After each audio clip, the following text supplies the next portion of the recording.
The reason why we have 2 ears and only 1 mouth is that we may listen the more and talk the less.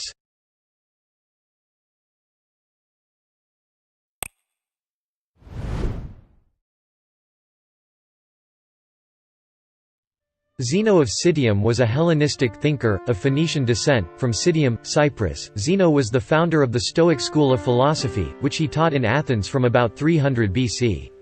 Based on the moral ideas of the Cynics, Stoicism laid great emphasis on goodness and peace of mind gained from living a life of virtue in accordance with nature.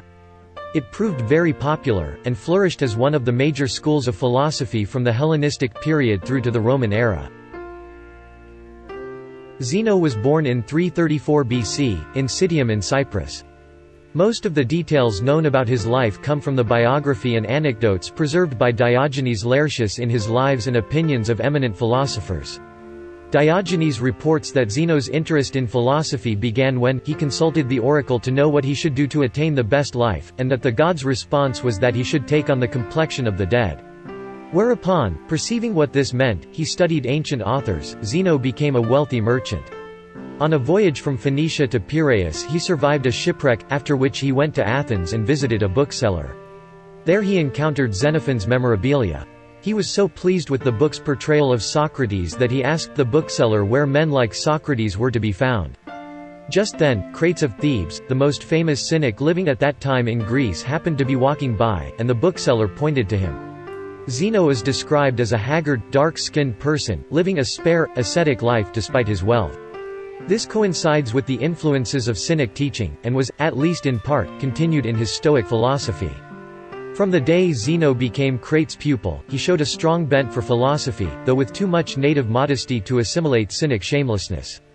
Hence Crates, desirous of curing this defect in him, gave him a potful of lentil soup to carry through the Ceramicus, and when he saw that Zeno was ashamed and tried to keep it out of sight, Crates broke the pot with a blow of his staff. As Zeno began to run off in embarrassment with the lentil soup flowing down his legs, Crates chided, "Why run away, my little Phoenician?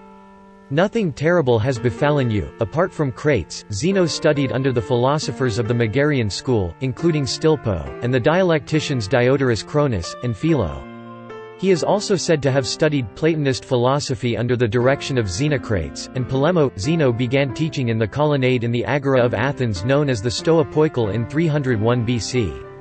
His disciples were initially called Zenonians, but eventually they came to be known as Stoics, a name previously applied to poets who congregated in the Stoa Poikile. Among the admirers of Zeno was King Antigonus II Gonatas of Macedonia, who, whenever he came to Athens, would visit Zeno. Zeno is said to have declined an invitation to visit Antigonus in Macedonia, although their supposed correspondence preserved by Laertius is undoubtedly the invention of a later writer.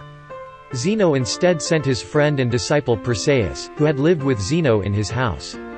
Among Zeno's other pupils there were Aristo of Chios, Sphaerus, and Cleanthes, who succeeded Zeno as the head scholarch of the Stoic school in Athens.